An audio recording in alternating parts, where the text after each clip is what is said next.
Global innovation ఇండెక్స్ని release చేయడం జరిగింది 2023 కాను. ఇది రిలీజ్ చేసింది ఎవరంటే world intellectual property organization WIPO. India 2023లో 40th ర్యాంక్లో ఉందండి అవుట్ ఆఫ్ 132 కంట్రీస్. 2015లో 81th ప్లేస్లో ఉన్నాం మనం గ్లోబల్ ఇన్నోవేషన్ ఇండెక్స్లో. ఇప్పుడు 40th పొజిషన్కి వెళ్ళాం. ఇది అసలు దీని నేమ్ని మనం గమనించినట్లయితే అంతర్జాతీయంగా ఇన్నోవేటివ్ వేలో వెళ్తున్నటువంటి కంట్రీస్ యొక్క లిస్ట్ ఇది. Economical innovation most important. Innovation అనేది సైన్స్ అండ్ టెక్నాలజీతో పాటుగా ఎకనామికల్ ఇన్నోవేషన్కి దారి తీయాలి. అది ఆర్థికమైన ప్రగతికి ఇన్నోవేషన్ అనేది ఉపయోగపడుతుంది అన్నమాట. సో ఏ వస్తువుని కనుక్కున్నా కానీ కొత్తగా ఫైండ్ అవుట్ చేసినా కానీ అది ఎకనామికల్ పైలప్కి కారణం అవ్వాలి. ఇండియా ఫాస్ట్ గ్రోయింగ్ ఎకానమీ కాబట్టి ఇన్నోవేషన్లో కూడా ఇప్పుడిప్పుడే మనం హయ్యర్ స్టేజ్కి వెళ్ళడానికి ప్రయత్నం చేస్తున్నాం. రాను రాను ఇండియా యొక్క ఇండికేటర్స్ అన్నీ ఇంక్లూడింగ్ సైన్స్ అండ్ టెక్నాలజీలో కానీ ఎకానమీలో కానీ ఆల్ అదర్ సెక్టార్స్లో కూడా ఇండియా డెవలప్ అవుతూ ఉంది. ఈవెన్ ఇన్నోవేషన్స్లో కూడా స్టార్టప్ కంపెనీస్లో కూడా ఇండియా తన ప్రతిభను చాటుతుంది. రీసెంట్ డేస్లో టాప్ యూనికార్న్ కంపెనీస్లో కూడా, అంటే చాలా బిగ్గెస్ట్ కంపెనీలు కానీ లేకపోతే అతి త్వరగా స్టార్ట్ చేసి 1 బిలియన్ మార్క్ని దాటినటువంటి స్టార్టప్స్ని మనం యూనికార్న్స్గా కూడా చెప్పుకోవచ్చు అనమాట. ఇలాంటి కంపెనీస్ కూడా ఇండియాలో గ్రోత్ అనేది ఎక్కువగా ఉండింది. సో ఎనీవే వీటన్నిటిని బట్టి మనకి ఏమర్థమవుతుందంటే ఇండియన్ ఎకానమీ ఇంక్రీజ్ అవుతుంది, as well as science and technology innovation కూడా ఇంకా ఇంక్రీజ్ అవ్వాల్సిన అవసరం ఉండింది. సో ఇంకా టాప్ 5 కంట్రీస్లో సింగపూర్ లాంటివి టాప్ 5లోకి వెళ్ళిపోయినాయి. అంటే ఎకనామికల్ ఇన్నోవేషన్ని బాగా యూజ్ చేసుకుంటున్నారు వాళ్ళు. ఇన్నోవేషన్ని ఎకానమీ డెవలప్మెంట్కి ఉపయోగించుకుంటున్నారు, రీసెంట్ టెక్నాలజీని ఎకానమీ డెవలప్మెంట్కి ఉపయోగించుకుంటున్నారు. సో ఇది మోస్ట్ ఇంపార్టెంట్ ఫ్యాక్టర్గా మనం కన్సిడర్ చేయొచ్చు. అలాంటి సింగపూర్ లాంటిదే 5th పొజిషన్లోకి వెళ్తున్నప్పుడు ఇండియా ఇంకా ఇన్నోవేషన్ ఇండెక్స్లో, అది ఎకనామికల్ బెనిఫిట్స్ తెచ్చే సైన్స్ అండ్ టెక్నాలజీ ఇన్నోవేషన్లో ఇంకా 40th పొజిషన్ అనేది ఇంకా మెరుగుపరుచుకోవాల్సిన అవసరం ఉంది. కానీ 2015తో పోలిస్తే 2015లో మనం 81th పొజిషన్లో ఉన్నాం.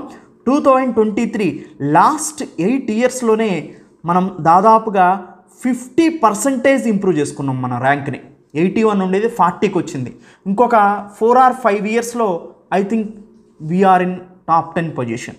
సో మనం ఎక్స్పెక్ట్ చేయాలి అండ్ దానికి అనుగుణంగా మన సైన్స్ అండ్ టెక్నాలజీ ఎన్వైరన్మెంట్ని కూడా మార్చుకోవాలి.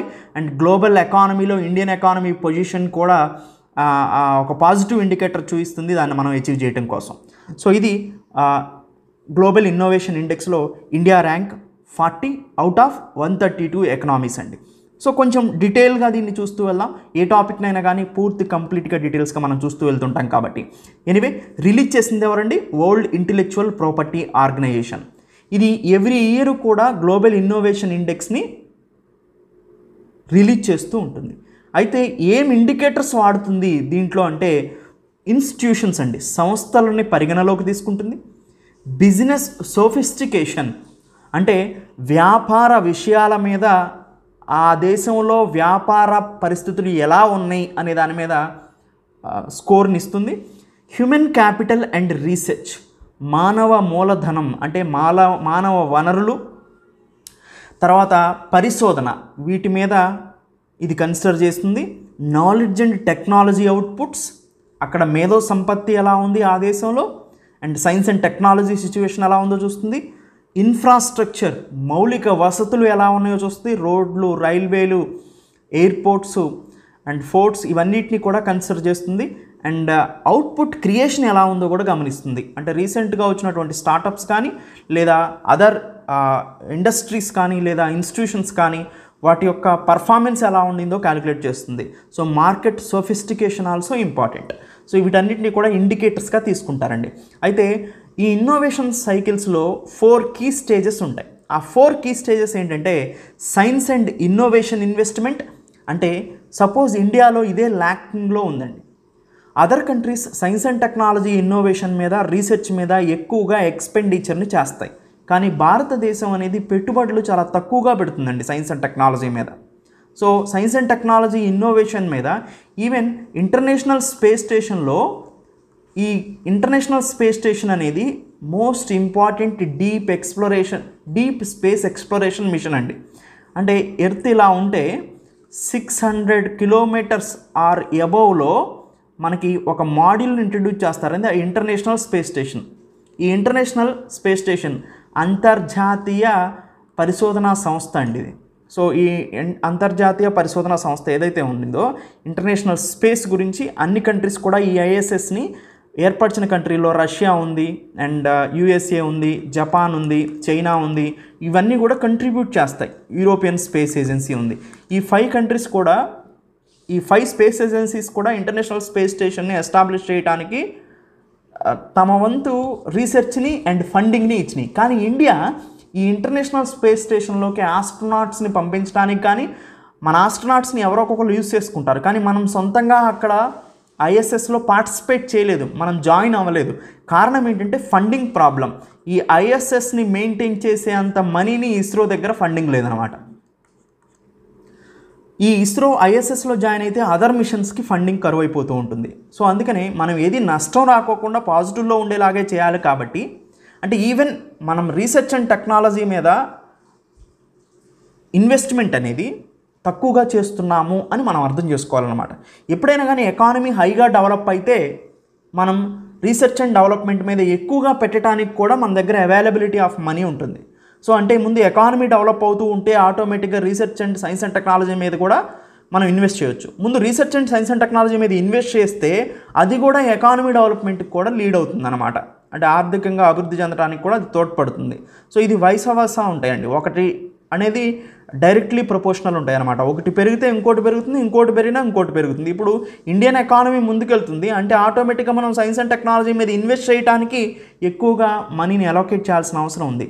టెక్నాలజీ ప్రోగ్రెస్, ఏ కంట్రీలో ఒక టెక్నాలజీ ప్రోగ్రెస్ జరుగుతూ ఉంటే ఆటోమేటిక్గా సోషల్ అండ్ ఎకనామికల్ డెవలప్మెంట్ జరుగుతూ ఉంటుందండి. అక్కడ సపోజ్ చైనా తీసుకున్నారనుకోండి, బుల్లెట్ ట్రైన్స్ చైనా మొత్తం కూడా ఉన్నాయి. కానీ ఇండియాలో ఇప్పటికీ కూడా ఒక ప్రాంతం నుంచి మనం ఒక ప్రాంతానికి వెళ్ళడానికి అంత ఇన్ఫ్రాస్ట్రక్చర్ లేదు. సో మనం 4 అవర్స్లో వెళ్ళేదాన్ని మినిమం 8 అవర్స్ పడుతూ ఉంటుంది మనకి, బస్సెస్ కానీ అదర్ ఇప్పుడు ట్రైన్ ఉన్న ఇన్ఫ్రాస్ట్రక్చర్ కానీ. అదే చైనాలో ఒక ఎండ్ నుంచి ఇంకొక ఎండ్కి వెళ్ళటానికి స్మార్ట్ ఇన్ఫ్రాస్ట్రక్చర్ను ఉపయోగిస్తారు. Technology adoption most important. ఈ టెక్నాలజీ అడాప్షన్ అనేది మనం గమనించినట్లయితే ఇండియాలో ఎవరైనా కానీ టెక్నాలజీని అడాప్ట్ చేసుకోవచ్చు అని ఫోన్పే, గూగుల్ పే లాంటి యూపీఐ యూనిఫైడ్ పేమెంట్ ఇంటర్ఫేస్ మనం నిరూపించింది. ఈవెన్ ఇప్పుడు చిన్న దుకాణదారులు కూడా యూపీఐని ఉపయోగిస్తున్నారు. స్మార్ట్ ఫోన్ టెక్నాలజీ రెవల్యూషన్ అనేది ఇండియాలో పెనట్రేట్ అయింది. ఎలా అయితే అంటే ఎప్పుడు కూడా ఇన్నోవేషన్ అనేది అంటే necessity is the mother of invention అంటారు. సో అవసరం ఉంటే ఆటోమేటిక్గా ఏదైనా కానీ ఉపయోగించుకోవటానికి కానీ అడాప్ట్ అవ్వటానికి కానీ అవకాశం ఉంటుంది. ఇప్పుడు అందరికీ ఫోన్ పేమెంట్ అనేది అవసరం, అందుకనే స్మార్ట్ ఫోన్ రెవల్యూషన్ అనేది జరిగిందిగా మనం గమనించవచ్చు. అది టెక్నాలజీ అడాప్షన్ అంటే. అలానే అదర్ టెక్నాలజీస్ని కూడా అడాప్ట్ చేసుకోవాలి. నెసెసిటీ ఉన్నప్పుడు ఆటోమేటిక్గా అడాప్ట్ చేసుకోవడానికి అవకాశం ఉంటుందన్నమాట. నెక్స్ట్ సోషియో ఎకనామిక్ ఇంపాక్ట్, సామాజిక ఆర్థిక ప్రభావం కూడా ఒక మేజర్ ఇన్నోవేషన్ సైకిల్గా చెప్పుకోవచ్చు. ఇది 4 కీ స్టేజెస్ అండి. ఈ కీ స్టేజెస్ని కనుక దాటగలిగితే గ్లోబల్ ఇన్నోవేషన్ ఇండెక్స్లో మనం టాప్ పొజిషన్లో ఉండడానికి అవకాశం ఉంటుంది. టాప్ కంట్రీస్ ఏంటంటే స్విట్జర్లాండ్ ఫస్ట్ పొజిషన్లో ఉందండి గ్లోబల్ ఇన్నోవేషన్ ఇండెక్స్లో. స్వీడన్ సెకండ్ పొజిషన్లో ఉంది. ఇవి రెండు కూడా యూరోపియన్ యూనియన్ కంట్రీస్ అండి. యుఎస్ఏ థర్డ్ పొజిషన్లో ఉంది. యూకే 4th పొజిషన్లో ఉందండి. సింగపూర్ 5th పొజిషన్లో ఉంది. ఏషియా నుంచి సింగపూర్ ఒక్కటే టాప్ 5లో ఉందని చెప్పుకోవచ్చండి. బాటమ్ కంట్రీస్ ఏంటి అంటే లాస్ట్ 5 కంట్రీస్ గునియా, మాలి, బురుండి, నైగర్, అంగోలా, ఇవి లాస్ట్ 5 కంట్రీస్ అండి. అందరికన్నా బాగా వెనకబడి ఉన్నాయి అన్నమాట. ఈ 136, 135, 134, 133, 132, 131 పొజిషన్లో ఉన్నాయి. ఇండియా ర్యాంక్ ఆల్రెడీ చూసామండి 40th పొజిషన్లో ఉంది. అయితే 2022లో కూడా గ్లోబల్ ఇన్నోవేషన్ ఇండెక్స్లో ఇండియా 40th పొజిషన్లోనే ఉందండి. సో 2022, 2023 మధ్యలో ర్యాంక్ ఏమీ ఇంప్రూవ్ కాలేదు. తర్వాత 2015లో 81st ఉండేది, అది 40thకి ఇంక్రీజ్ అయింది. ఓకే, అయితే లాస్ట్ 13 ఇయర్స్లో ఇండియా అనేది ఇన్నోవేటివ్ టెక్నాలజీస్లో ముందుకు వెళ్తూనే ఉండింది. సో ఇన్నోవేషన్ అచీవర్గా చెప్పుకోవచ్చు ఇండియాని. లాస్ట్ 13 ఇయర్స్లో ఏ కంట్రీ కూడా అచీవ్ చేయనంత పర్ఫార్మెన్స్ని గ్లోబల్ ఇన్నోవేషన్ ఇండెక్స్లో ఇండియా అచీవ్ చేసిందని చెప్పుకోవచ్చు. Next, first among 37 lower middle income countries and in central Asia. So దాదాపుగా లోవర్ మిడిల్ ఇన్కమ్ కంట్రీస్లో ఫస్ట్ మిడిల్ ఇన్కమ్ కంట్రీస్ కేటగిరీలో ఇండియా అనేది ఫస్ట్ టైం 40th పొజిషన్లోకి వచ్చిందండి. తర్వాత గ్లోబల్ పొజిషన్లో మనం గమనిస్తే జీడిపి పరంగా యూనికార్న్ వాల్యుయేషన్లో మనం 9th పొజిషన్లో ఉన్నామండి. సో తర్వాత డొమెస్టిక్ ఇండస్ట్రీ డైవర్సిఫికేషన్లో 10th పొజిషన్లో ఉన్నాం. తర్వాత అసలు ఇంప్రూవ్మెంట్ కావాల్సినటువంటి ఏరియాస్ ఏమున్నాయి, ఇవి మోస్ట్ ఇంపార్టెంట్ అండి. ఇన్ఫ్రాస్ట్రక్చర్లో మనం 84th ర్యాంక్లో ఉన్నాం. అంటే గ్లోబల్ ఇన్నోవేషన్ ఇండెక్స్లో 40లో ఉన్న దీని సబ్ ఇండికేటర్స్ ఉన్నాయి కదా, ఇవన్నీ ఈ సబ్ ఇండికేటర్స్లో ఇన్ఫ్రాస్ట్రక్చర్లో మనం బాగా వెనకబడి ఉన్నాం. అంటే ఇంకా రోడ్లని, రైల్వేలని, పోర్ట్స్ని మనం నిర్మించాల్సిన అవసరం ఉండింది. బిజినెస్ సోఫిస్టికేషన్లో 57th పొజిషన్లో ఉన్నాం. ఇన్స్టిట్యూషన్స్లో 56th పొజిషన్లో ఉన్నాం. వీటన్నిటిని ఇంప్రూవ్ చేసుకోవాల్సిన అవసరం ఉందన్నమాట. ఇది గ్లోబల్ ఇన్నోవేషన్ ఇండెక్స్కి సంబంధించినటువంటి ఒక కంప్లీట్ పిక్చర్ అండి. ఈ పాయింట్సే మళ్ళీ రిపీట్ అవుతూ ఉంటాయి, కానీ ఏవైతే రిపీట్ కాలేదో ఆ పాయింట్ని నేను చెప్తూ వెళ్ళిపోతూ ఉంటాను. So world intellectual property organization ఈ గ్లోబల్ ఇన్నోవేషన్ ఇండెక్స్ అనేది 2007 నుంచి ప్రారంభమైందండి. సో యాక్చువల్గా ఎవరెవరు దీన్ని రిలీజ్ చేస్తారంటే INSEAD అనే ఒక సంస్థ అండ్ వరల్డ్ బిజినెస్, అంటే ఇది ఒక బ్రిటిష్ మ్యాగజైన్ అండి, వీళ్ళు పబ్లిష్ చేస్తారు. దాదాపుగా 81 ఇండికేటర్స్ని క్యాలిక్యులేట్ చేస్తారండి టోటల్గా. నేను కొన్ని ఇండికేటర్స్ని చెప్పాను, మోస్ట్ ఇంపార్టెంట్ ఇండికేటర్స్ని, మొత్తం 81 ఇండికేటర్స్ని క్యాలిక్యులేట్ చేస్తారు. దాదాపుగా GII గ్లోబల్ ఇన్నోవేషన్ ఇండెక్స్ అనేది వరల్డ్లో టాప్ 100 సైన్స్ అండ్ టెక్నాలజీ క్లస్టర్స్ని రికగ్నైజ్ చేయడం జరిగిందండి. సో స్విట్జర్లాండ్ 30th, వరుసగా 13 సంవత్సరాల నుంచి స్విట్జర్లాండే ఫస్ట్ ర్యాంక్లో ఉందండి. Sweden second, United states third rank, India 40th rank. Anyway అండి, ఎకనామికల్ ఇన్నోవేటివ్ ఎకో సిస్టాన్ని ఇది రెఫరెన్స్ చేస్తూ వెళ్తుంటుందండి గ్లోబల్ ఇన్నోవేషన్ ఇండెక్స్ అనేది. ఇందాక మనం ఆల్రెడీ మాట్లాడుకున్నాం, science and technology and economy are co related అండి. ఒకటి డెవలప్ అయితే ఇంకొకటి డెవలప్ అవ్వడానికి అవకాశం ఉంటుంది. ముఖ్యంగా సైన్స్ అండ్ టెక్నాలజీ డెవలప్ అవుతుంటే ఎకానమీ డెవలప్ అవ్వడానికి ఎక్కువగా అవకాశం ఉంటుందండి. So world intellectual property organization అనేది సో మేధో సంపత్తి హక్కుల సంస్థ అండి, అంతర్జాతీయంగా ఇది. సో ఇది ఒక ఐక్యరాజ్య సమితి సంస్థగా చెప్పొచ్చు, ఒక ప్రత్యేక సంస్థగా చెప్పుకోవచ్చు. It is a specialized agency of United Nation. Year of formation was 1967, 1967లో ఏర్పడింది అది. దీని యొక్క హెడ్ క్వార్టర్ జెనీవా, స్విట్జర్లాండ్లో ఉందండి ప్రధాన కార్యాలయం. ఇంటలెక్చువల్ ప్రాపర్టీ రైట్స్, మేధో సంపత్తి హక్కులకు సంబంధించినటువంటి రెగ్యులేటరీ బాడీగా దీన్ని చెప్పుకోవచ్చండి. ఇండియా మెంబరా అంటే ఎస్, ఇండియా మెంబరే అండి. మొత్తం వరల్డ్ ఇంటలెక్చువల్ ప్రాపర్టీ ఆర్గనైజేషన్లో 193 మంది మెంబర్ స్టేట్స్ ఉన్నారండి. దీన్ని 1967లో ఏర్పాటు చేయడం జరిగిందనమాట, WIPO కన్వెన్షన్ జరిగినప్పుడు. Anyway, WIPO world intellectual property organization. So ఇది యునైటెడ్ నేషన్కి సంబంధించినటువంటి వరల్డ్ ట్రేడ్ ఆర్గనైజేషన్కి సంబంధించినటువంటి వరల్డ్ ఇంటలెక్చువల్ ప్రాపర్టీ ఆర్గనైజేషన్లో ట్రిప్స్ అనే అగ్రిమెంట్ ఉంటుందండి. Trade related intellectual property rights అంటారు ట్రిప్స్ అగ్రిమెంట్. ఈ ట్రిప్స్ అగ్రిమెంట్ ప్రకారం మనం గమనించినట్లయితే మేధో సంపత్తి హక్కుల పరిరక్షణ అనేది దీని యొక్క ముఖ్య ఉద్దేశం. ఈ మేధో సంపత్తి హక్కులు అంటే మనందరికీ తెలుసు, కాపీ రైట్స్ అంటారు. అంటే ఎవరు కూడా ఒకదాన్ని వాళ్ళ మేధో సంపత్తితో రాసినటువంటి ఒకదాన్ని కాపీ కొట్టకూడదు. ముఖ్యంగా మనం ఫిలిం ఇండస్ట్రీస్లో కానీ బుక్స్లో కానీ ఇది చూస్తూ ఉంటాం అన్నమాట. దాంతోపాటు ట్రేడ్ మార్క్, అంటే ఒక కంపెనీ యొక్క ట్రేడ్ మార్క్ని ఇంకొక కంపెనీ ఉపయోగించుకోరాదు. Suppose trade mark, Apple trade mark ఉంది, కొంచెం తిన్నటువంటి యాపిల్ ఏదైతే ఉందో అది యాపిల్ ట్రేడ్ మార్క్, అవునండి. సో ప్రతిదానికి కూడా ఒక శాంసంగ్ ఉంది, శాంసంగ్ అనే ఒక ట్రేడ్ మార్క్, ఇది ట్రేడ్ మార్క్ అంటే. సో ఈ ట్రేడ్ మార్క్ని ఇంకొకరు ఉపయోగించుకోకూడదు ఆ సింబల్ని. సో ఎందుకంటే అది వాళ్ళ యొక్క కంపెనీని తెలియజేస్తుంది, యూనిక్నెస్ని కాబట్టి. సో తర్వాత మనకి ఫార్మాస్యూటికల్స్కి మనకి ఏం చేస్తారండి, కాపీరైట్స్తో పాటు ట్రేడ్ మార్క్స్తో పాటుగా సో మిగతా అదర్ చాలా ఇంటలెక్చువల్ ప్రాపర్టీ రైట్స్ ఉంటూ ఉంటాయండి. సో వాటన్నిటినీ కూడా పరిరక్షించేది ఎవరంటే ట్రిప్స్ అగ్రిమెంట్గా చెప్పుకోవచ్చు అనమాట. సపోజ్ ఇప్పుడు చూడండి, ఒక ట్యాబ్లెట్ ఉందనుకోండి, ఈ ట్యాబ్లెట్కి మ్యానుఫ్యాక్చరింగ్ చేసిన కంపెనీకి 3 years పేటెంట్ రైట్ ఉంటుందండి. ఈ పేటెంట్ రైట్స్ కూడా మనకి ఈ ట్రిప్స్ అగ్రిమెంట్లో వస్తాయి అన్నమాట. ఇవి కూడా మేధో సంపత్తి హక్కులే. ఈ పేటెంట్ రైట్స్ అయిపోయిన తర్వాత ఆ మెడిసిన్ని ఎవరైనా కానీ ఆ ఫార్ములాను ఉపయోగించుకోవచ్చు. కానీ పేటెంట్ రైట్ అయిపోకముందు ఆ కంపెనీ ఆ మెడిసిన్ని తయారు చేయాలి. సో అది పేటెంట్ రైట్ ఉన్న మెడిసిన్. పేటెంట్ రైట్ అయిపోతే దాన్ని జెనరిక్ డ్రగ్ అంటారనమాట. ఎవరైనా కానీ కంపెనీలు ప్రొడ్యూస్ చేయొచ్చు. అందుకనే జెనరిక్ డ్రగ్స్ సేమ్ క్వాలిటీతో సేమ్ ఫార్ములాతో మెడిసిన్ తయారవుతుంది, కానీ తక్కువ రేటుకి ప్రజలకు అందుబాటులో ఉంటుంది. జన ఔషధి కేంద్రాస్లో, ఆయుష్మాన్ భారత్ కింద జన ఔషధి కేంద్రాస్లో, ఈ జన ఔషధి కేంద్రాస్లో జెనరిక్ డ్రగ్స్ని ఎక్కువగా అమ్ముతూ ఉంటారండి. ఇది world intellectual property rights organization గురించి. So key highlights of the ఇండెక్స్ని ఒకసారి చూద్దాం మనం. సో ఆల్రెడీ మనం టాప్ ఎకనామీస్ ఏంటో చెప్పాం. అయితే ఏషియాలో ముఖ్యంగా సౌత్ ఈస్ట్ ఏషియా అంటే ఆగ్నేయ ఆసియా దేశాలలో, ముఖ్యంగా ఆగ్నేయ ఆసియా దేశం తర్వాత ఉత్తర ఆసియాలో దాన్ని SEAO organization or SEAO region అంటారండి. సో అంటే మన ఇండియా ఇలా తీసుకున్నాం అనుకోండి, దీనికి ఇటువైపుగా తూర్పు ఆసియా, ఇటువైపు ఆగ్నేయ ఆసియా, ఈ దేశాలన్నిటిలో కూడా ఒక కంట్రీయే టాప్ 5లో ఉందండి. అదే సింగపూర్ ఒక్కటే. ఏషియా నుంచి సింగపూర్ ఒక్కటే టాప్ 5th పొజిషన్లో ఉందని చెప్పుకోవచ్చు. అయితే క్లస్టర్స్ అనేది science and technology innovation clusters అనేది మోస్ట్ ఇంపార్టెంట్ అండి. ఒక 2 క్లస్టర్స్ని టాప్ క్లస్టర్స్గా ఈ ఇండెక్స్ మెన్షన్ చేసింది. అది ఒకటి జపాన్లో ఉందండి, అది Tokyo Yokohama science and technology cluster. రెండో క్లస్టర్ వచ్చేసి Shenzhen Hong Kong Guangzhou science and technology innovation cluster, ఇది చైనాలో ఉందండి. ఈ 2 సైన్స్ అండ్ టెక్నాలజీ క్లస్టర్స్ని ఈ గ్లోబల్ ఇన్నోవేషన్ ఇండెక్స్ అనేది రికగ్నైజ్ చేసిందని చెప్పుకోవచ్చు. లార్జెస్ట్ నంబర్ ఆఫ్ క్లస్టర్స్ ఏ కంట్రీలో ఉన్నాయంటే చైనాలో ఉన్నాయండి. క్లస్టర్స్ అనేది మోస్ట్ ఇంపార్టెంట్ అండి.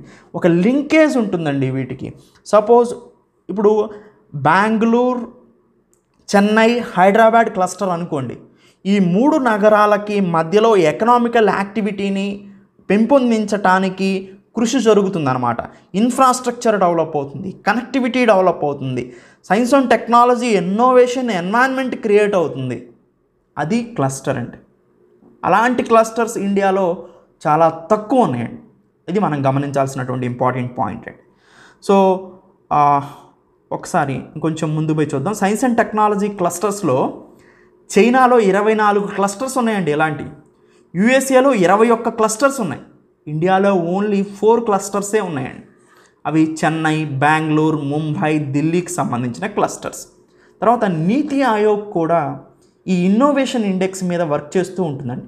దానికోసం ఎకానమీని డెవలప్ చేయడం కోసం, సైన్స్ అండ్ టెక్నాలజీ ఇన్నోవేటివ్ ఎన్వైరన్మెంట్ని క్రియేట్ చేయడం కోసం ఎలక్ట్రిక్ వెహికల్స్ని, అంటే డెవలప్మెంట్తో పాటుగా ఎన్వైరన్మెంటల్ ప్రాబ్లమ్స్ కూడా ఉండకూడదు, సస్టైనబుల్ డెవలప్మెంట్ అవ్వాలండి. అందుకని ఎలక్ట్రిక్ వెహికల్స్ని డెవలప్ చేయటం, బయోటెక్నాలజీని, నానో టెక్నాలజీని, స్పేస్ సైన్స్ని, ఆల్టర్నేటివ్ ఎనర్జీస్ని డెవలప్ చేయడానికి కూడా నీతి ఆయోగ్ ముందుకొస్తూ ఉంటుందండి. ఎనివే ఇండియా యొక్క స్కోర్ని మనం గమనిస్తే అండి 40th ర్యాంకు స్కోర్ వచ్చేసి 38.1 స్కోర్తో 40th ర్యాంక్లో ఉందండి. మన కింద పాకిస్తాన్ 88, శ్రీలంక 90, బంగ్లాదేశ్ 105లో పొజిషన్లో ఉందండి. ఫస్ట్ పొజిషన్లో Switzerland with a score of 67.6, Sweden second position 64.2 score, USA third position 63.5, UK fourth position 62.4, Singapore fifth position 61.5, Japan 30th పొజిషన్లో ఉందండి, ఆస్ట్రేలియా 24th పొజిషన్లో ఉంది, అండ్ జర్మనీ 58.8th పొజిషన్లో ఉందండి. సో ఇది కొన్ని ఇంపార్టెంట్ గ్లోబల్ ఇన్నోవేషన్ ఇండెక్స్కి సంబంధించిన ranking as well as scoring.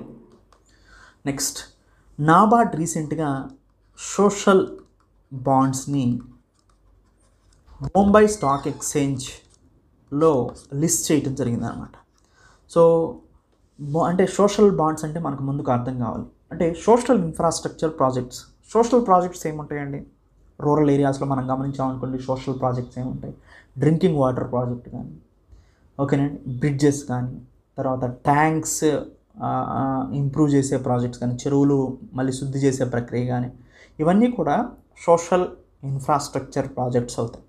Social డెవలప్మెంట్ని తీసుకొచ్చేటువంటి మౌలిక వస్తువులు, రోడ్స్ ప్రాజెక్ట్స్ కానీ, రూరల్లో పీపుల్కి మినిమం నీడ్స్ ఏవైతే ఉన్నాయో, బాగా బిలో పవర్టీ లైన్ పీపుల్కి కానీ, లేదా అదర్ రిలీజియస్గా కానీ లేదా ట్రైబ్స్కి కానీ ఏవైతే ఇంపార్టెంట్ ప్రాజెక్ట్స్ ఉన్నాయో వాటి మీద ఇన్వెస్ట్ చేయాలంటే మనీ కావాలండి. ఆ మనీ కావాలంటే కొన్ని సంస్థలు, ముఖ్యంగా గవర్నమెంట్ ఏజెన్సీస్ ఏం చేస్తాయంటే బాండ్స్ రిలీజ్ చేస్తాయి. ఆ బాండ్స్కి సోషల్ బాండ్స్ అని పేరు పెడతాయి. ఆ బాండ్స్ రిలీజ్ చేసినప్పుడు ఆ బాండ్స్ని కొనుక్కుంటారు, ఎందుకంటే ఇంట్రెస్ట్ రేట్ కోసం. అండ్ గవర్నమెంట్ బాండ్స్ కాబట్టి సోవరెన్ సెక్యూరిటీ బాండ్స్ అంటారు. వీటిసన్నిటిని సెక్యూరిటీ ఎక్కువగా ఉంటుంది గవర్నమెంట్ బాండ్స్ కాబట్టి. ఆటోమేటిక్గా ఆ బాండ్స్ని ఇష్యూ చేస్తే మనీని రేస్ చేస్తారు. సో మళ్ళీ ఎవరైతే ఇన్వెస్టర్ ఉండో ఆ ఇన్వెస్టర్ ఆ బాండ్స్ని ఇచ్చేస్తే వీళ్ళు ఇంట్రెస్ట్ రేట్తో కలిపి మనీని ఇస్తారు కొంతకాలం తర్వాత. సో ఇది బాండ్ ప్రక్రియ మనందరికీ తెలిసిందే. ఇలాంటి బాండ్స్ని రిలీజ్ చేసి మనీని ఎక్వైర్ చేసి వాటిని సోషల్ ఇన్ఫ్రాస్ట్రక్చర్ కోసం యూజ్ చేస్తారు కాబట్టి దాన్ని సోషల్ బాండ్స్ అంటారు. నాబార్డ్, ఎందుకంటే అగ్రికల్చర్ అండ్ రూరల్ డెవలప్మెంట్కి సంబంధించినటువంటి ఏజెన్సీ అయిన నాబార్డ్ ఇలాంటి సోషల్ బాండ్ అని ముందుకు తీసుకొచ్చింది బాంబే స్టాక్ ఎక్స్చేంజ్ ద్వారా. సో ఇది యాక్చువల్గా మనం గమనిస్తే ఏ ప్రత్యేకమైన స్కీమ్ కోసం, ఫైనాన్సెస్ కోసం నాబార్డ్ ఈ సోషల్ బాండ్స్ని రిలీజ్ చేసిందంటే జల్ జీవన్ మిషన్. మనందరికీ తెలుసు తెలంగాణలో మిషన్ భగీరథ అనే ఒక అద్భుతమైన కార్యక్రమాన్ని చీఫ్ మినిస్టర్ కేసీఆర్ లాంచ్ చేశారు. ఇది పైలట్ ప్రాజెక్ట్ కింద స్టార్ట్ చేసినప్పుడు నల్గొండలో దీన్ని లాంచ్ చేయడానికి ప్రైమ్ మినిస్టర్ నరేంద్ర మోడీ వచ్చారు 2014 ఆ టైంలో, 15 తర్వాత 15 or 16 టైంలో వస్తే ఈ కార్యక్రమం ఏదో బాగుందని చెప్పి ఈ మిషన్ భగీరథ అని తెలంగాణలోని ఈ మిషన్ భగీరథ అని ఇండియా మొత్తం అమలు చేస్తే ఎలా ఉంటుంది అనే పేరుతో జల్ జీవన్ మిషన్గా దీనికి పేరు పెట్టారు.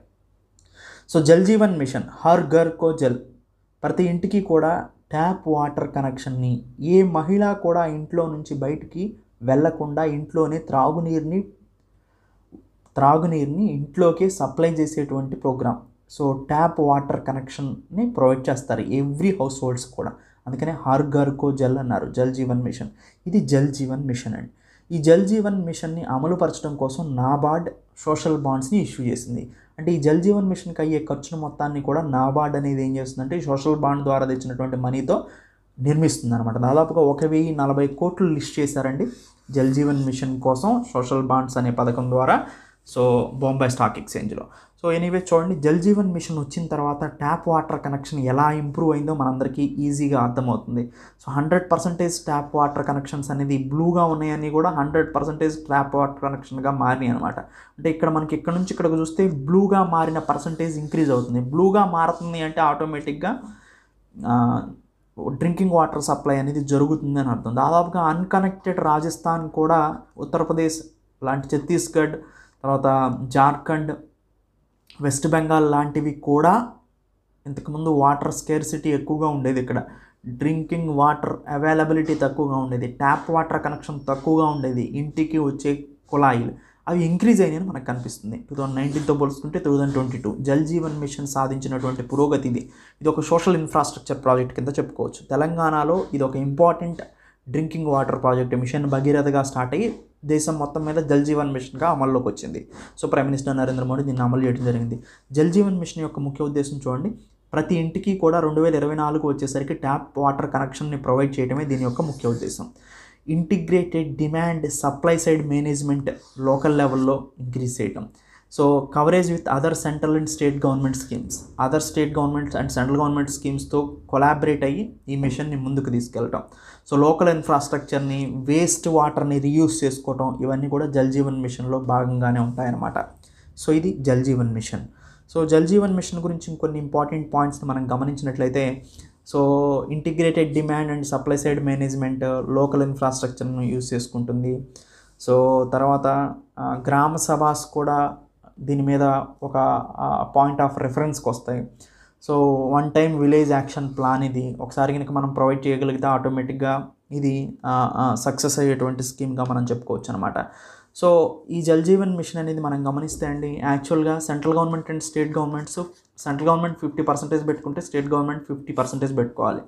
అదే స్పెషల్ కేటగిరీ స్టేట్స్ ఉన్నాయి కదా, వాటికైతే సెంట్రల్ గవర్నమెంట్ 90% పెట్టుకుంటుంది, స్టేట్ గవర్నమెంట్ 10% పెట్టుకుంటుంది. Like Himalayan, north eastern states ఇలాంటివి. యూనియన్ టెరిటరీస్ అయితే 100% సెంట్రల్ గవర్నమెంటే పెట్టుకుంటుంది అనమాట.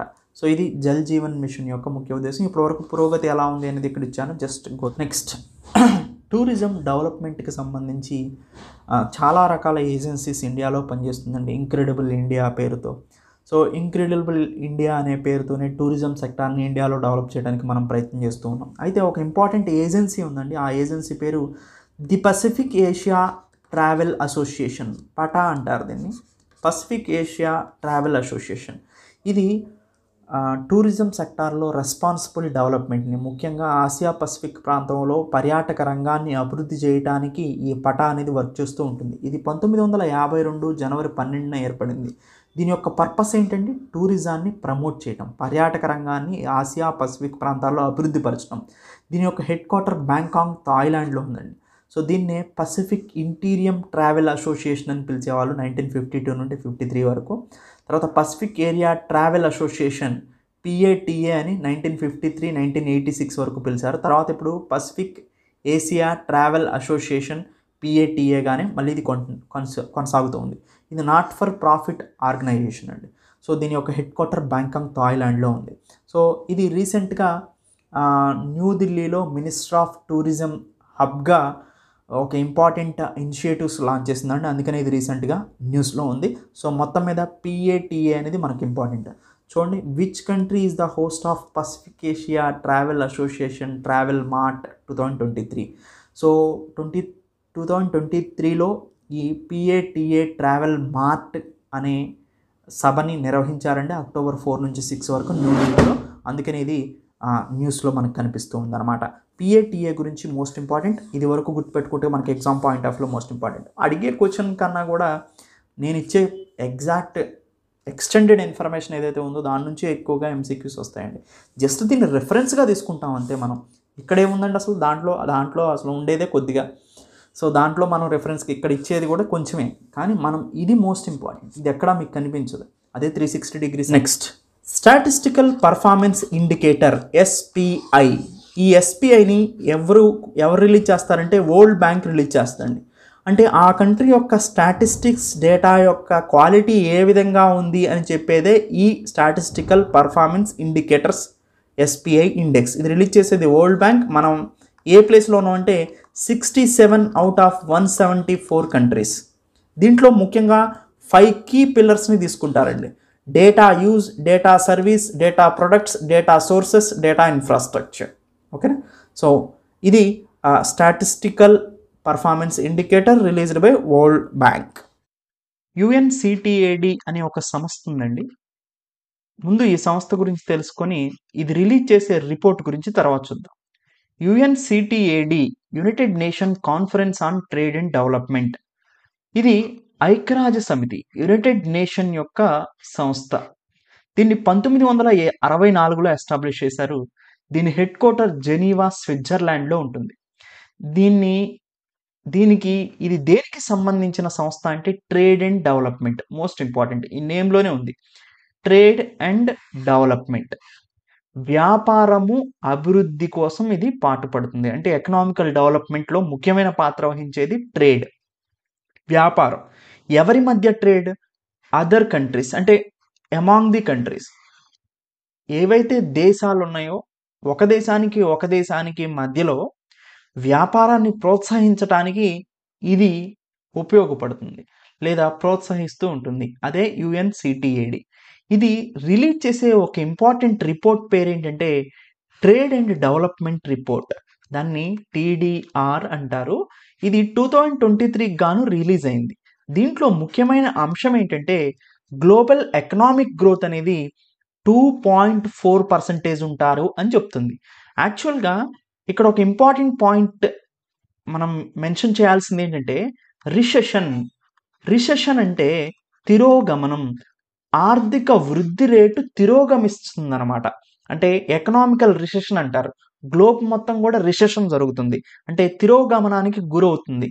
ఎప్పుడు అంటారు రిసెషన్ అని అంటే గ్రోత్ రేట్ అనేది, global GDP growth rate or global economic growth అనే రేట్ అనేది 2.5% కన్నా కూడా తక్కువగా ఉంటే ఆ గ్రోత్ రేట్ అనేది రిసెషన్ వైపు వెళ్తుంది అని అర్థం. అంటే తిరోగమిస్తుంది అని అర్థం.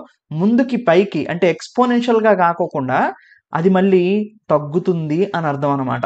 ఇది గ్లోబల్ ఎకనామిక్ గ్రోత్ రిసెషన్ వైపు వెళ్తుంది అంటే దాని అర్థం ఏంటంటే గ్లోబల్ జీడిపి గ్రోత్ రేట్ అనేది 2.5% కన్నా తక్కువగా నమోదవుతూ ఉంటే అది రిసెషన్ వైపు వెళ్తుంది, రిసెషన్కి దారి తీస్తుంది అనేది ఈ రిపోర్ట్ యొక్క సారాంశం. 2023 ట్రేడ్ అండ్ డెవలప్మెంట్ రిపోర్ట్ని బేస్ చేసుకుంటే గ్లోబల్ ఎకనామిక్ గ్రోత్ అనేది ఎంత ఎక్స్పెక్ట్ చేస్తుంది అంటే 2.4%. It is less than the global recession average, that is 2.5%. So ఇది ఇంపార్టెంట్ పాయింట్ అండి. United Nation trade and development organization అనేది యునైటెడ్ నేషన్స్ యొక్క ఐక్యరాజ్య సమితి యొక్క కాన్ఫరెన్స్గా చెప్పుకోవచ్చు దీన్ని. It is a United nation conference on trade and development. వ్యాపారము మరియు అభివృద్ధికి సంబంధించినటువంటి ఐక్యరాజ్య సమితి కాన్ఫరెన్సే యుఎన్సిటిఏడి. ఇది రిలీజ్ చేసే రిపోర్టే trade and development report. So united nation conference on trade and development report 2023 release అయితే దీంట్లో కొన్ని ఇంపార్టెంట్ అంశాలు కూడా ఉన్నాయి. 2022లో గ్లోబల్ ఎకనామికల్ గ్రోత్ రేట్ అనేది 3% ఉంది. అంటే దాని అర్థం ఏంటంటే 2021లో గ్లోబ్ మొత్తం 100 రూపీస్ ఎకానమీ ఉందనుకోండి, 2022కి వచ్చేసరికి అది ఎంతకి ఇంక్రీజ్ అయింది, 103కి ఇంక్రీజ్ అయింది. అంటే ఇక్కడ డిఫరెన్స్ ఏంటి, final value minus initial value by initial value into 100 వేస్తే మనకి గ్రోత్ రేట్ వస్తుంది. సో ఇక్కడ 3% గ్రోత్ రేట్ వస్తుంది, final value minus initial value.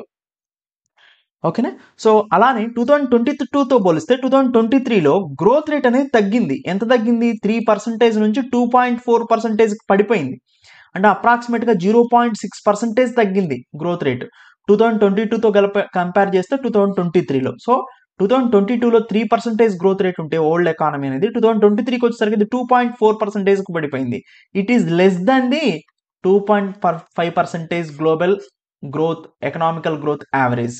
So అప్పుడు మనం దీన్ని ఏమని చెప్పుకోవచ్చు, 2.5% కన్నా కూడా గ్రోత్ రేట్ తక్కువగా నమోదవుతుంటే అది రిసెషన్ వైపు వెళ్తుంది అని అర్థం. రిసెషన్ అంటే తిరుగుగమనం, ఏం లేదు. ప్రపంచం ఆర్థికంగా వృద్ధి చెందుతుందంటే పైకి వెళ్తున్నట్టు ఇట్లా నంబర్స్ పరంగా, తిరోగమిస్తుంది అంటే ఇట్లు వైపు కింద వైపుకు ప్రయాణిస్తుంది అని అర్థం అనమాట. సో దీన్ని బట్టి మనకి రిసెషన్ తెలుస్తుంది. దీంట్లో మనకి రిసెషన్ వైపు వెళ్తుంటే నష్టాలు ఏంటండి, ఎకనామికల్ గ్రోత్ పడిపోతుంది అనుకోండి, గ్లోబల్ ఎకనామికల్ గ్రోత్, కంట్రీస్ యొక్క ఎకానమీ సిచ్యువేషన్ కూడా డిగ్రేడ్ అయిపోతూ ఉంటుంది. కంట్రీ మొత్తం మీద, మనం దేశాల మొత్తం మీద చూసుకుంటే జాబ్స్ అనేవి పోతూ ఉంటాయి. సో ఎంప్లాయ్మెంట్ ఆపర్చునిటీస్ కలగు, పూర్ పీపుల్ పెరుగుతూ ఉంటారు. సో ప్రైసెస్ రైజ్ అవుతూ ఉంటాయి. ఇవన్నీ కూడా ఎకనామికల్ ఇండికేటర్స్ అండి. సేమ్ టైం ఇండియా యొక్క ఎకనామికల్ గ్రోత్ ఫోర్కాస్ట్ మనం చూసినట్లయితే యాక్చువల్గా ఇంతకు ముందు ప్రిడిక్షన్ ఏంటంటే ఇండియన్ ఎకానమీ అనేది 2023 మొత్తం మీద కలిపితే 6.6% గ్రోత్ రేట్తో ముందుకెళ్తుంది అని చెప్పింది. కానీ ఆ ఫోర్కాస్ట్ని తగ్గించింది. ఎందుకంటే ఇండియా గ్రోత్ రేట్ 2023లో 6% మాత్రమే ఉంటుంది అనేది దాని ఇండికేషన్ అనమాట. సో మనం యాక్చువల్గా ఎర్లియర్గా ఎంత ప్రిడిక్ట్ చేసిందంటే 6.6%. ఇప్పుడు దాన్ని ఎంతకు తగ్గించింది అంటే 6%కి తగ్గించింది. సో యుఎన్సిటిఏడి ఇండియా యొక్క ఎకనామికల్ గ్రోత్ రేట్ని. ఇది కొన్ని ఇంపార్టెంట్ పాయింట్స్ అండి యుఎన్సిటిఏడి ఇచ్చినటువంటి నివేదికలో. అయితే యుఎన్సిటిఏడి అనేది ట్రేడ్ని ప్రమోట్ చేసే ఆర్గనైజేషన్. ఇది ఒక పర్మనెంట్ ఆర్గాన్గా చెప్పుకోవచ్చు అండి. అంటే మన బాడీకి అవయవాలు ఎలానో యునైటెడ్ నేషన్ జనరల్ అసెంబ్లీకి, ఐక్యరాజ్య సమితికి ఇది కూడా ఒక బాడీలో ఉన్న పార్ట్ లాగా. యుఎన్సిటిఏడి అంటే ట్రేడ్ అండ్ డెవలప్మెంట్ గురించి మాట్లాడేటువంటి ఒక అత్యున్నతమైన సంస్థ ఐక్యరాజ్య సమితికి సంబంధించి. దీన్ని 1964లో ఎస్టాబ్లిష్ చేశారండి.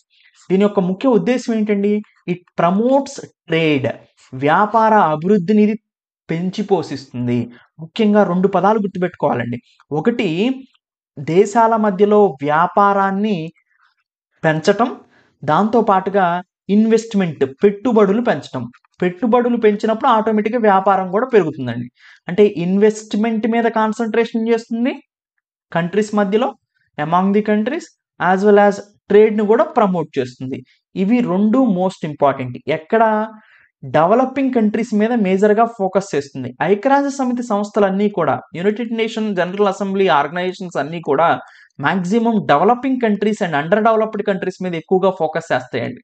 ఎందుకంటే డెవలపింగ్ అండ్ అండర్ డెవలప్డ్ కంట్రీస్ని కూడా హ్యూమన్ డెవలప్మెంట్ ఇండెక్స్లో డెవలప్డ్ కంట్రీస్గా మార్చడమే దీని యొక్క ముఖ్య ఉద్దేశం అనమాట.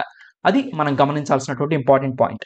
ఎనీవే, యుఎన్సిటిఏడి వచ్చినప్పుడు 2 పాయింట్స్ గుర్తుపెట్టుకోండి. ఒకటి, ట్రేడ్ డెవలప్మెంట్, రెండవది ఇన్వెస్ట్మెంట్ ఎంకరేజ్మెంట్. ఇది యుఎన్సిటిఏడి యొక్క ముఖ్య ఉద్దేశం. దీని యొక్క హెడ్ క్వార్టర్ జెనీవా స్విట్జర్లాండ్లో ఉంది. అప్రాక్సిమేట్గా 190 మెంబర్స్ ఉన్నారు. దీంట్లో ఇండియా అనేది one of the member. It is an inter governmental organization, అంటే అనేక దేశాలు కలిసి ఏర్పాటు చేయబడినటువంటి సంస్థ ఇది. దాంతోపాటు ట్రేడ్ అండ్ డెవలప్మెంట్ గురించి, డెవలపింగ్ కంట్రీస్లో అభివృద్ధి చెందుతున్న దేశాలలో వ్యాపార అభివృద్ధి కోసం ఇది ప్రోత్సాహం ఇస్తూ ఉంటుంది. మోస్ట్ ఇంపార్టెంట్ ఏంటంటే అండి, UNCTAD produces a number of topical reports including the trade and development report, trade and environmental review, world investment report, world development in African report, the least developed countries report. ఈ 5 రిపోర్ట్స్ని release చేసేది ఎవరంటే UNCTAD. UNCTAD every year most important report ఏంటంటే the trade and development report. So ఇవి మనకి exam point of లో most important అండి. UNCTAD ఏ రిపోర్ట్స్ని రిలీజ్ చేస్తుంది అంటే ఈ 5 రిపోర్ట్స్ని గుర్తుపెట్టుకోండి. దాంట్లో most important report the trade and development report released by UNCTAD. UNCTAD is a inter governmental organization, so within the United Nations secretariat. Okay, ఇది యుఎన్సిటిఏడి గురించి. సో ఇది మనకి ఇంటర్నేషనల్ రిలేషన్స్లో అండ్ ఎకానమీలో మోస్ట్ ఇంపార్టెంట్ కరెంట్ అఫైర్స్ అండి. Next, రీసెంట్గా Punjab government Punjab cabinet, Punjab chief minister Bhagwant Singh Mann ఒక announcement ఇచ్చారు. అదేంటంటే పూసా 44 అనే ఒక ప్యాడీ వెరైటీ ఉంది. అంటే వరి విత్తనాలు పూసా 44 రకానికి సంబంధించినవి ఉన్నాయి. ఇవి ఎక్కువగా వాటర్ కన్జంప్షన్, ఎక్కువగా నీటిని తీసుకుంటున్నాయి. దాంతోపాటు స్టబుల్ని ఎక్కువగా తీసుకొస్తున్నాయి. అంటే చిన్న చిన్న దుప్పి అంటారు కదా, కాడ మిగిలిపోతుంది, దీన్ని స్టబుల్ అంటారు. దీన్ని కోసివేయకుండా బర్న్ చేస్తారు. దానివల్ల ఢిల్లీ, తర్వాత ముఖ్యంగా ఢిల్లీలో, హర్యానా, పంజాబ్లో చేసేటువంటి ఈ స్టబుల్ బర్నింగ్స్ వల్ల ఢిల్లీలో వాయు కాలుష్య నాణ్యత పడిపోతుంది అనమాట. ఎన్వైరన్మెంటల్ పొల్యూషన్ ఇంక్రీజ్ అవుతుంది, ఎయిర్ పొల్యూషన్ ఇంక్రీజ్ అవుతుంది. స్మోక్ ప్లస్ ఫాగ్ రెండు కలిసి స్మాగ్గా ఏర్పడుతున్నాయి. సో విజిబిలిటీ తగ్గిపోతుంది, ఎయిర్ పొల్యూషన్ ఇంక్రీజ్ అవుతుంది, పార్టికులేట్ మ్యాటర్ ఇంక్రీజ్ అవుతుంది. సో స్మోక్, ఆల్రెడీ ఈ స్టబుల్ బర్నింగ్ వచ్చిన స్మోక్ అండ్ ఫాగ్, పొగమంచు రెండు కలిసి స్మాగ్గా మారి ఢిల్లీ ప్రజల్ని, ఢిల్లీ ప్రాంతాన్ని ఇబ్బంది పెడుతున్నాయి అన్నమాట. సో అందుకని స్టబుల్ బర్నింగ్ని ఆపాలన్నా, ఎక్కువ భూమిలో నుంచి ఎక్కువ వాటర్ని తీసుకుంటున్నటువంటి క్రాప్ ఈ పూసా 44 ప్యాడీ వెరైటీ అండి. అందుకనే దీన్ని నెక్స్ట్ ఇయర్ నుంచి పండించడానికి వీల్లేదు, దీన్ని బ్యాన్ చేస్తున్నాం, మీరు అదర్ వెరైటీస్ని ఉపయోగించుకోమని చెప్తున్నారు. సో దాదాపుగా 70 to 80% ఫార్మర్స్ హర్యానాలో, పంజాబ్లో దీన్నే పండిస్తున్నారు, పూసా 44 ప్యాడీ వెరైటీని ఉపయోగిస్తున్నారు అనమాట. సో అయితే వచ్చే సంవత్సరం నుంచి పంజాబ్లో నిషేధాన్ని, దీని పూసా 44 మీద నిషేధాన్ని విధించడం జరిగింది పంజాబ్ గవర్నమెంట్. మిగతా గవర్నమెంట్స్ ఎలా రియాక్ట్ అవుతాయో చూడాలి. అయితే రైస్ గురించి కొన్ని ఫ్యాక్ట్స్ చూస్తే అండి, టాప్ 10 రైస్ ప్రొడ్యూసింగ్ స్టేట్స్ ఉన్నాయి ఇండియాలో. వెస్ట్ బెంగాల్ అన్నిటికన్నా టాప్ పొజిషన్ అండి. 2nd Uttar Pradesh, 3rd Punjab, 4th Tamil Nadu, 5th Andhra Pradesh, 6th Bihar, 7th Chhattisgarh, 8th Odisha, 9th Assam, 10 Kerala. So ఇవి టాప్ 10 రైస్ ప్రొడ్యూసింగ్ స్టేట్స్. రైస్ని 5000 BCE నుంచి కూడా వాడుకలో ఉందండి. రైస్ ఏంటంటే ఇన్స్టాంట్గా, ఫాస్ట్గా ఎనర్జీని ఇస్తుంది అనమాట బాడీకి. సో అందుకనే చైనా కూడా టాప్ పొజిషన్లో ఉంది వరల్డ్లోనే రైస్ని గ్రో చేసేటువంటి కంట్రీస్లో. అండ్ 2nd పొజిషన్లో ఇండియా ఉంటుందండి. మిల్క్ ప్రొడక్షన్లో మాత్రం ఇండియా టాప్ పొజిషన్లో ఉంటుంది. సో ఈ పూసా 44 గురించి మనం చూస్తే ఇది 150 to 160 డేస్లోనే దీని గ్రోత్ సైకిల్ అండి. 150 నుంచి 160 రోజుల మధ్యలోనే ఇది వచ్చేస్తుంది చేతికి. సో కానీ ముఖ్యంగా స్టబుల్ బర్నింగ్కి and major consumption of ground వాటర్కి ఇది కారణం అనమాట. Delhi based ICAR, Indian council of agriculture research, దీన్ని పూసా 44 వెరైటీని 1993లో డెవలప్ చేసింది. ఎక్కువ వాటర్ని తీసుకుంటుంది, ఎక్కువ ఈల్డ్ని కూడా ఇస్తుంది. దాదాపుగా 85 నుంచి 100 క్వింటాల్ పర్ ఎకర్ ఇస్తుందండి. నార్మల్గా అయితే 20 to 30 క్వింటాల్ పర్ ఎకరే వస్తుంది, కానీ ఇది 85 to 100 క్వింటాల్ పర్ ఎకర్ని ప్రొడ్యూస్ చేస్తుంది. ఈల్డింగ్ కెపాసిటీ చాలా ఎక్కువగా అనమాట. అందుకనే పంజాబ్, హర్యానా రైస్లు స్టబుల్ బర్నింగ్ వచ్చిన లేదా గ్రౌండ్ వాటర్ని ఎక్కువ తీసుకుంటున్నా ఈ వెరైటీని ఉపయోగించడానికి కారణం ఏంటంటే ఈల్డింగ్ ఎక్కువ, ఉత్పత్తి చాలా ఎక్కువ. దాదాపుగా 80 నుంచి 100 క్వింటాళ్ళు వస్తాయి పర్ ఎకర్కి. నార్మల్ రేంజ్ అయితే 20 నుంచి 30 క్వింటాల్ పర్ ఎకర్ మాత్రమే వస్తుంది నార్మల్ ప్యాడీ అనేది. అందుకని పోసా 44 వెరైటీని ఎక్కువగా ఉపయోగిస్తున్నారనమాట పంజాబ్, హర్యానా ఫార్మర్స్. నెక్స్ట్ నుంచి పంజాబ్లో దీన్ని బ్యాన్ చేయడం జరిగింది. సో జియోగ్రఫీకి సంబంధించినటువంటి ఇంపార్టెంట్ కరెంట్ అఫైర్స్ అండి, అండ్ యాజ్ వెల్ యాజ్ ఎన్వైరన్మెంట్కి సంబంధించి కూడా most important current affairs, as well as అగ్రికల్చర్కి సంబంధించి కూడా ఇంపార్టెంట్ కరెంట్ టాపిక్ అండి ఇది. నెక్స్ట్, వరల్డ్ ట్రేడ్ ఆర్గనైజేషన్ రీసెంట్గా గ్లోబల్ మెర్కంటైజ్డ్ ట్రేడ్ గ్రోత్ మీద ఒక రిపోర్ట్ని రిలీజ్ చేయడం జరిగిందండి. మెర్కంటైజ్డ్ ట్రేడ్ అంటే వస్తువుల యొక్క వ్యాపారం, వస్తువుల యొక్క రవాణా. ట్రేడ్ అనేది రెండు ఉంటాయండి. మెర్కంటైజ్డ్ ట్రేడ్ అంటే వస్తువుల యొక్క వ్యాపారం, అన్ని దేశాల మధ్యలో వస్తువుల వ్యాపారం. అండ్ సర్వీస్ ట్రేడ్ కూడా ఉంటుంది, ఇది సర్వీస్ ట్రేడ్. సర్వీస్ కాకుండా మిగతా అంతా కూడా మెర్కంటైజ్డ్ ట్రేడ్ అవుతుంది అనమాట. సో ఈ మెర్కంటైజ్డ్ ట్రేడ్ గ్రోత్ అనేది 0.8%కి వరల్డ్ ట్రేడ్ ఆర్గనైజేషన్ అనేది సో రికగ్నైజ్ చేసింది. ఇది స్లో డౌన్ అయింది అని చెప్తుంది. అంటే ప్రపంచవ్యాప్తంగా వ్యాపారంలో వృద్ధి రేటు తగ్గుతుంది అని చెప్తుంది అనమాట. ఇది దీని ఇండికేటర్. ఎందుకు తగ్గుతుంది అంటే ప్రపంచవ్యాప్తంగా వస్తువు ధరలు బాగా పెరిగినాయి. Global commodity prices are increasing day by day. Monetary పాలసీని అన్ని కంట్రీస్ కూడా టైట్ చేసుకున్నాయి. ఎందుకంటే ఎప్పుడైతే వస్తువు ధరలు పెరుగుతున్నాయో, ఒక పెన్ ప్రైస్ ఇంక్రీజ్ అయిందనుకోండి, వస్తువు ధర పెరిగింది, దీన్ని తగ్గించాలంటే ఆ సెంట్రల్ గవర్నమెంట్ ఏం చేస్తుందంటే ఈ ప్రైస్ తగ్గించాలంటే అవైలబిలిటీ ఆఫ్ మనీని తగ్గిస్తుంది. అందుకని మానిటరీ పాలసీలో ఇంట్రెస్ట్ రేట్స్ని ఇంక్రీజ్ చేస్తుంది అనమాట. మానిటరీ పాలసీలో ఇంట్రెస్ట్ రేట్స్ని ఇంక్రీజ్ చేస్తే ఆటోమేటిక్గా అవైలబిలిటీ ఆఫ్ మనీ తగ్గి పీపుల్ దగ్గర డిమాండ్ అండ్ సప్లై ఇబ్బందులు వస్తాయన్నమాట. అంటే మనీ అనేది వాళ్ళ దగ్గర తగ్గుతుంది, ఆటోమేటిక్గా పర్చేసింగ్ పవర్ తగ్గి ఆ ప్రైస్ తగ్గడానికి అవకాశం ఉంటుంది అనమాట. అందుకనే మానిటరీ పాలసీలు అన్ని కంట్రీస్ టైట్ చేసినాయి. చైనా COVID-19 ఎఫెక్ట్తో ఉంది, దానివల్ల ప్రొడక్షన్ ట్రేడ్ కూడా తగ్గినాయి. ఉక్రెయిన్లో రీసెంట్ వార్ జరుగుతుంది. తర్వాత ద్రవ్యోల్బణం హైగా ఉంది, ఇన్ఫ్లేషన్ ఎక్కువగా ఉంది. ఫినాన్షియల్ మార్కెట్స్ ఇంటర్నేషనల్ వైజ్గా అన్సర్టినిటీలో ఉన్నాయి, అస్థిరత్వంలో ఉన్నాయి. ఇవన్నీ కూడా కారణాలు అనమాట. ప్రపంచవ్యాప్తంగా వ్యాపారం కొంచెం క్షీణించడానికి గల కారణాలు. సో మనం అత్యధికంగా ఏ దేశాల నుంచి ఇంపోర్ట్స్ చేసుకుంటాము అంటే చైనా నుంచి, USA, జర్మనీ, నెదర్లాండ్. టాప్గా మనం చైనా నుంచి ఎక్కువగా ఇంపోర్ట్స్ చేసుకుంటామండి.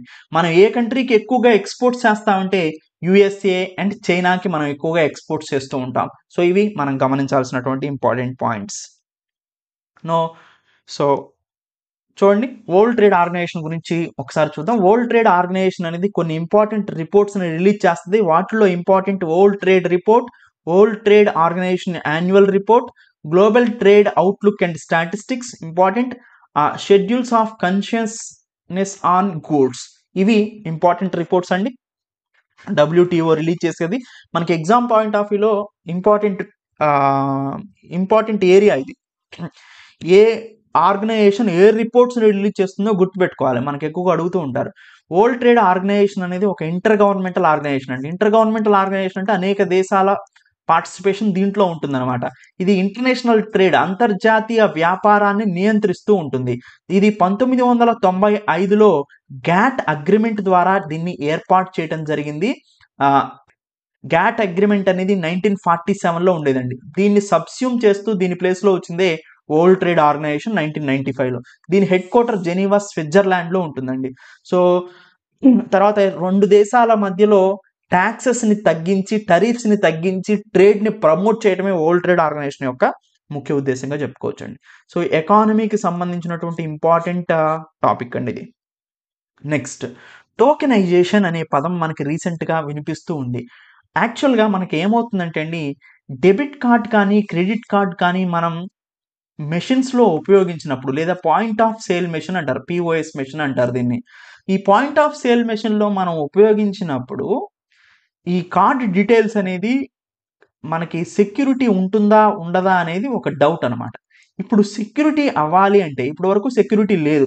Card details are transmitted or saved at each step. So each స్టెప్లో కూడా కార్డు డీటెయిల్స్ అనేవి సేవ్ అవుతూ ఉంటాయన్నమాట.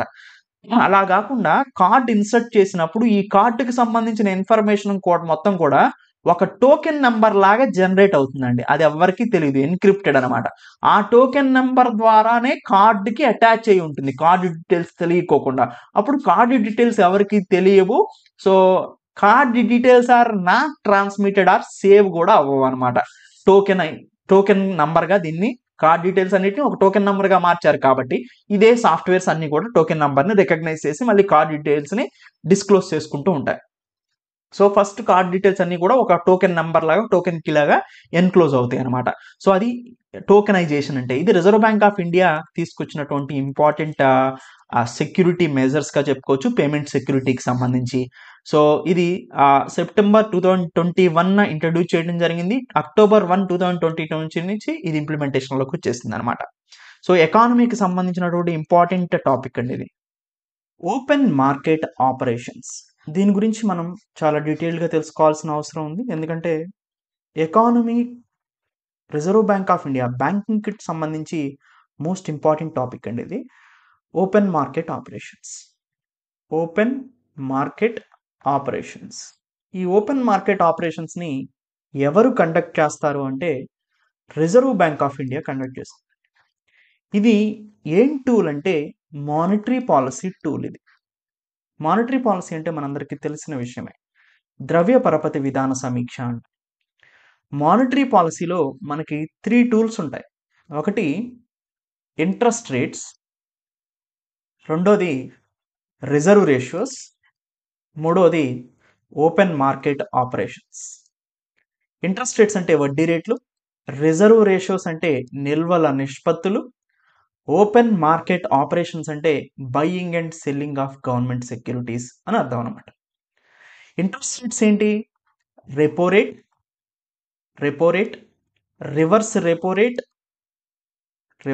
Rate, marginal standing facility, bank rate, వీటన్నిటిని కూడా ఇంట్రెస్ట్ రేట్స్ అంటారు, వడ్డీ రేట్లు. రిజర్వ్ రేషియోస్ ఏంటి? Cash reserve ratio, that is CRR, statuary liquidity ratio, that is SLR. Third one ఏంటి? Open market operations. Monetary policy యొక్క ముఖ్య ఉద్దేశం ఏంటండి? To targeting the inflation in the country. ద్రవ్యోల్బణాన్ని తగ్గించడం కోసం reserve bank of India every 2 monthsకి ఒకసారి monetary పాలసీని రిలీజ్ చేస్తుంది. అందుకని దీన్ని బై మంత్లీ మానిటరీ పాలసీ అంటారు. 2 monthsకి ఒకసారి వస్తుంది కాబట్టి. ఈ మానిటరీ పాలసీలో ఈ రేట్స్ని చేంజ్ చేయటం ద్వారా ఏం చేస్తుందంటే లిక్విడిటీని అడ్జస్ట్ చేస్తుంది. లిక్విడిటీని పెంచటమా తగ్గించటమా, అంటే ద్రవ్యాన్ని పెంచటమా తగ్గించటమా సిస్టంలో, వ్యవస్థలో అనేది చూస్తుంది అనమాట. ఎలానో ఆల్రెడీ మనం చాలాసార్లు దీని గురించి చూసాం. సింపుల్గా ఇంట్రెస్ట్ రేట్స్ అని ఉన్నాయనుకోండి, దీన్ని చూద్దాం. సపోజ్ ఇంట్రెస్ట్ రేటు ప్రజెంట్ 6% ఉందనుకోండి, అవునా? ఇప్పుడు ఇంట్రెస్ట్ రేట్స్ని reserve bank of India interest రేట్ని 6 నుంచి 8% చేసింది.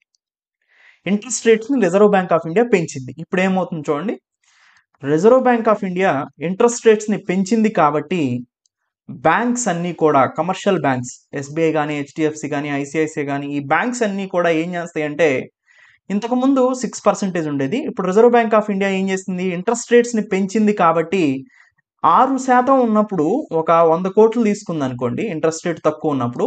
ఇప్పుడు ఇంట్రెస్ట్ రేట్ పెంచింది కదా, ఆర్బీఐ దగ్గర నుంచి ఎస్బీఐ సపోజ్ ఎంత తీసుకుంటుందంటే ఒక 50 crores అడ్జస్ట్ అవుతుంది. ఎందుకు? ఇంట్రెస్ట్ రేట్ పెరిగింది కాబట్టి.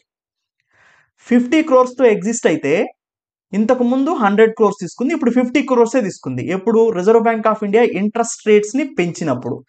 అంటే ఇంట్రెస్ట్ రేట్ పెంచితే ఏమవుతుంది, ఇక్కడ ఎస్బీఐ దగ్గర మనీ తగ్గుతుంది, అంటే బ్యాంకింగ్ సిస్టంలో మనీ తగ్గుతుంది అని అర్థం. ఇంట్రెస్ట్ రేట్ పెంచితే బ్యాంకింగ్ సిస్టంలో, అంటే బ్యాంక్స్ దగ్గర, కమర్షియల్ బ్యాంక్స్ దగ్గర మనీ తగ్గుతుంది. అంటే బ్యాంకింగ్ యొక్క లెండింగ్ కెపాసిటీ తగ్గుతుంది కదా, లోన్లు ఇచ్చే కెపాసిటీ తగ్గుతుంది కదా. ఎస్, బ్యాంక్ దగ్గర లోన్లు ఇచ్చే కెపాసిటీ తగ్గిందంటే ఆటోమేటిక్గా లోన్స్ తగ్గిందంటే సిస్టంలో లిక్విడిటీ ఏమైంది? సిస్టంలో లిక్విడిటీ, సో ద్రవ్యం అనేది కూడా తగ్గింది. సిస్టంలో లిక్విడిటీ తక్కువ ఉంది, సో బయట మనీ తక్కువగా ఉంది అంటే పీపుల్ దగ్గర మనీ తక్కువగా ఉందని అర్థం. పీపుల్ దగ్గర మనీ తక్కువగా ఉంటే ఎక్స్పెన్సివ్స్ వీళ్ళు అంతగా పెట్టరు. సో అప్పుడు ఆటోమేటిక్గా వస్తువులని కొనటం కూడా తగ్గుతుంది. అప్పుడు అంటే price, demand for goods and services ఏమవుతుంది, తగ్గుతుంది. Demand for goods and services తగ్గితే ఆటోమేటిక్గా గూడ్స్ యొక్క ప్రైస్ తగ్గుతుంది. గూడ్స్ ప్రైస్ తగ్గితే ఇన్ఫ్లేషన్ తగ్గినట్టు. అంటే ఇంట్రెస్ట్ రేట్స్ని కనుక మీరు పెంచితే, రిజర్వ్ బ్యాంక్ ఆఫ్ ఇండియా వడ్డీ రేట్లను పెంచితే బ్యాంక్ దగ్గర మనీ తగ్గి, పీపుల్ దగ్గర మనీ తగ్గి వస్తువుల యొక్క ధరలు తగ్గుతాయి. అందుకని ఇన్ఫ్లేషన్ని, వస్తువు ధరలు పెరిగినప్పుడు రిజర్వ్ బ్యాంక్ ఆఫ్ ఇండియా అనేది ఇంట్రెస్ట్ రేట్స్ని పెంచుతుంది. సపోజ్ రిజర్వ్ రేషియోస్ అంటారు. రిజర్వ్ రేషియోస్లో సిఆర్ఆర్ ఉందనుకోండి, సిఆర్ఆర్ ప్రస్తుతం 4% ఉందనుకోండి. సపోజ్ సిఆర్ఆర్ని 6% పెంచింది రిజర్వ్ బ్యాంక్ ఆఫ్ ఇండియా అనుకుంటే, అంటే రిజర్వ్ బ్యాంక్ ఆఫ్ ఇండియా సిఆర్ఆర్ని 6% పెంచిందంటే బ్యాంక్ దగ్గర 100 రూపాయలు ఉంటే 4% అంటే ఏంటంటే సిఆర్ఆర్ 100లో 4 రూపాయలు రిజర్వ్ బ్యాంక్ ఆఫ్ ఇండియా దగ్గర పెట్టాలి. ఇప్పుడు 6%కి పెంచింది అంటే, ఇప్పుడు ఇంతకుముందు 4% ఉందంటే బ్యాంక్ దగ్గర ఉన్న 100లో రిజర్వ్ బ్యాంక్ ఆఫ్ ఇండియా దగ్గర 4 రూపీస్ పెడితే 96 రూపీస్ బ్యాంక్ దగ్గర ఉంది.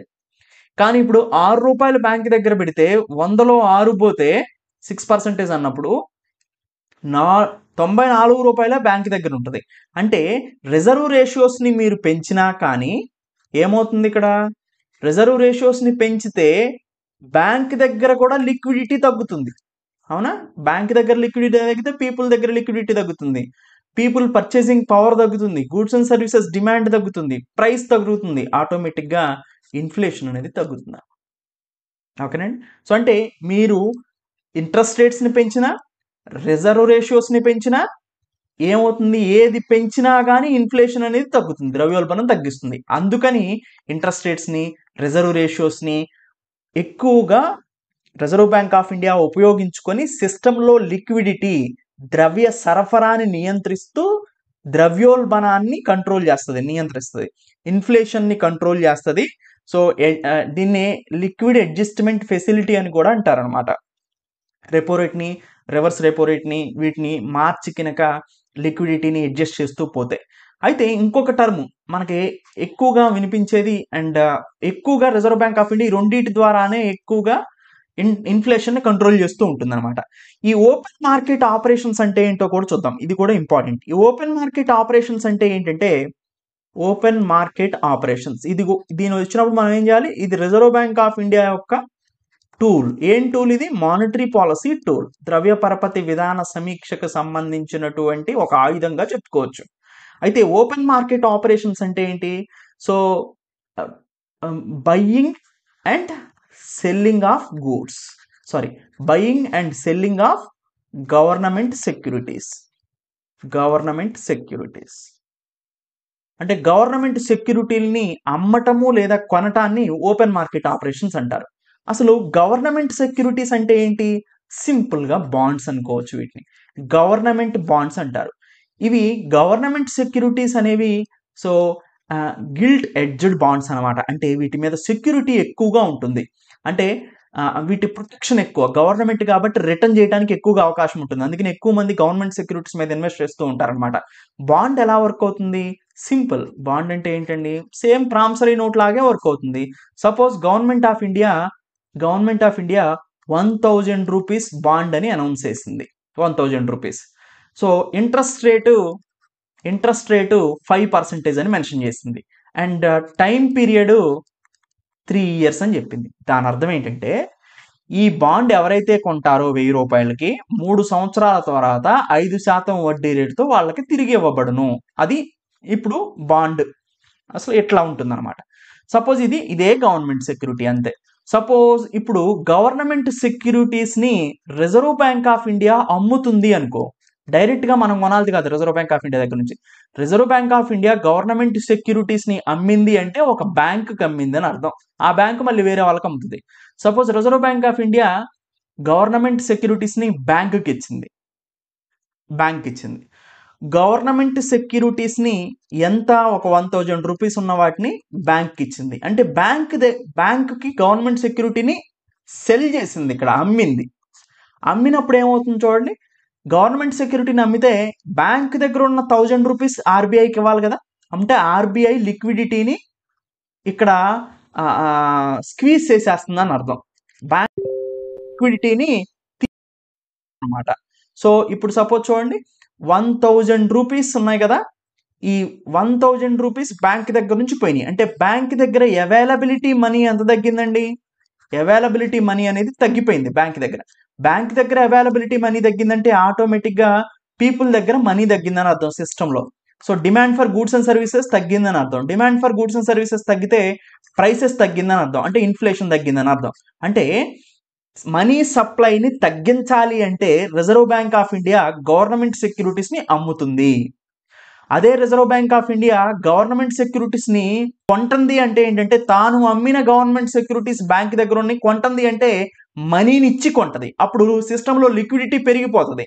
అంటే reserve bank of India government సెక్యూరిటీస్ని సెల్ చేసింది అంటే లిక్విడిటీని తగ్గించింది, ఇన్ఫ్లేషన్ని తగ్గించింది అని అర్థం. అదే reserve bank of India government సెక్యూరిటీస్ని పర్చేజ్ చేస్తుంది అని అర్థం అంటే ఏంటంటే ఇంకా లిక్విడిటీని సిస్టంలోకి వదులుతుంది అని అర్థం. ఆటోమేటిక్గా ఇన్ఫ్లేషన్ ఇంక్రీజ్ అవుతుంది అనమాట. సో ఇది ఓపెన్ మార్కెట్ ఆపరేషన్స్ అంటే. ఈ ఓపెన్ మార్కెట్ ఆపరేషన్స్ గురించే రిజర్వ్ బ్యాంక్ ఆఫ్ ఇండియా రీసెంట్గా which institution conducts the open market operation sale of government securities in India. So A institution దీనికి మూల కారణం అండి? Reserve bank of India. అదే మొత్తం టాపిక్ కూడా సింపుల్గా ఇక్కడ మ్యాటర్ ఇచ్చాను, మీరు చూసుకుంటూ వెళ్ళిపోండి. ఈవెన్ డయాగ్రామ్స్ ద్వారా కూడా నేను మీకు ప్రొవైడ్ చేయడం జరిగింది, ఒకసారి చూడండి. సో ఓపెన్ మార్కెట్ ఆపరేషన్స్ గురించి కంప్లీట్ అయిపోయింది. ఇది ఎకానమీకి సంబంధించినటువంటి ఇంపార్టెంట్ కరెంట్ టాపిక్ అండి. Important topic. స్టాండర్డ్ కరెంట్ రెండు కవర్ అయిపోయినాయి మొత్తం ఇక్కడ. అసలు బ్యాంకింగ్ ఒక మానిటరీ పాలసీ పూర్తిగా మీకు అయిపోయిందని అర్థం. సో మానిటరీ పాలసీ కమిటీ ఉంటుందండి, వాళ్ళు మానిటరీ పాలసీని రిలీజ్ చేసేది. మానిటరీ పాలసీ కమిటీలో 6 మెంబర్స్ ఉంటారు. వీళ్ళు reserve bank of India governor కి వీటో పవర్ ఉంటుంది ఏ నిర్ణయం అయినా ఫైనల్ గా తీసుకోవడం కోసం. అయితే ఎవ్రీ 2 monthsకి ఒకసారి మానిటరీ పాలసీని రిలీజ్ చేస్తుంది అనమాట. సో ఈ మానిటరీ పాలసీ కమిటీ ద్రవ్య పరపతి విధాన కమిటీ ద్రవ్య పరపతి విధాన సమీక్షని ఎవ్రీ 2 monthsకి చేస్తుంది. దీంట్లో 6 మెంబర్స్ ఉంటారు. ఈ 6 మెంబర్స్లో 3 from RBI and 3 from outside RBI ఉంటారు. And veto power reserve bank of India గవర్నర్కి ఉంటుంది. ఎనివే అండి, ఎకానమీకి సంబంధించినటువంటి ఇంపార్టెంట్ టాపిక్ ఇది. నెక్స్ట్ టాపిక్ మనం రీసెంట్గా చూస్తున్నామండి, కొన్ని ప్యాడీ వెరైటీస్ని న్యూస్లో గమనిస్తున్నాం. పూసా 44 అని రీసెంట్గా వచ్చింది, మనం ప్రీవియస్ మాడ్యూల్లో మాట్లాడుకున్నాం. పంజాబ్ గవర్నమెంట్ ఈ పూసా 44 అనే ఒక సీడ్ వెరైటీని, ప్యాడీ సీడ్ వెరైటీని బ్యాన్ చేస్తుంది నెక్స్ట్ ఇయర్ నుంచి. దానికి గల కారణం 2 కారణాలు. ఒకటి, ఇది వాటర్ని ఎక్కువగా కన్జ్యూమ్ చేస్తుంది, సో అంటే వాటర్ టేబుల్ పడిపోతుంది. రెండోది, స్టబుల్ బర్నింగ్కి కారణం అవుతుంది, అంటే ఎక్కువ దుప్పులు ఉండటం వల్ల ఇట్లా వీటిని కాలపెట్టాల్సి వస్తుంది అనమాట. అలా కాల్చినప్పుడు వీటి నుంచి వచ్చే స్మోక్ ఢిల్లీ ప్రాంతాల్లో ఉండే ఫాగ్తో కలిసి స్మాగ్ ఏర్పడుతుంది. సో ఇది వాయు కాలుష్యానికి దారితీస్తుంది.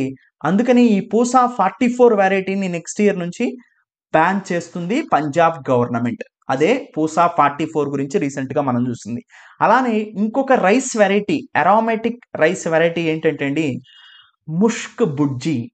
ఈ ముష్క్ బుడ్జీ అనేది ఒక రైస్ వెరైటీ. ఇది ఎక్కువగా మనకి ఎక్కడ పండుతుందంటే జమ్మూ కాశ్మీర్లో పండుతుందండి. సో అయితే ఈ జమ్మూ కాశ్మీర్లో దీన్ని పండించే వాళ్ళు బాగా తగ్గుతూ వస్తున్నారు. సో ఎందుకు అంటే ఈ క్రాప్ అనేది ఎక్కువగా డిసీజెస్ వస్తున్నాయి. సో ఈ డిసీజెస్ వస్తున్నాయి, ఈల్డ్ కూడా బాగా తగ్గిందనమాట. సో నెక్స్ట్ ఇయర్లో దాదాపుగా 5,000 హెక్టార్స్లో దీన్ని పండించడానికి అవకాశం ఉంది అని మనకు తెలుస్తుంది. సో ముష్క్ బుడ్జీ అనేది ఒక రైస్ వెరైటీ, జమ్మూ కాశ్మీర్లో ఉంటుంది.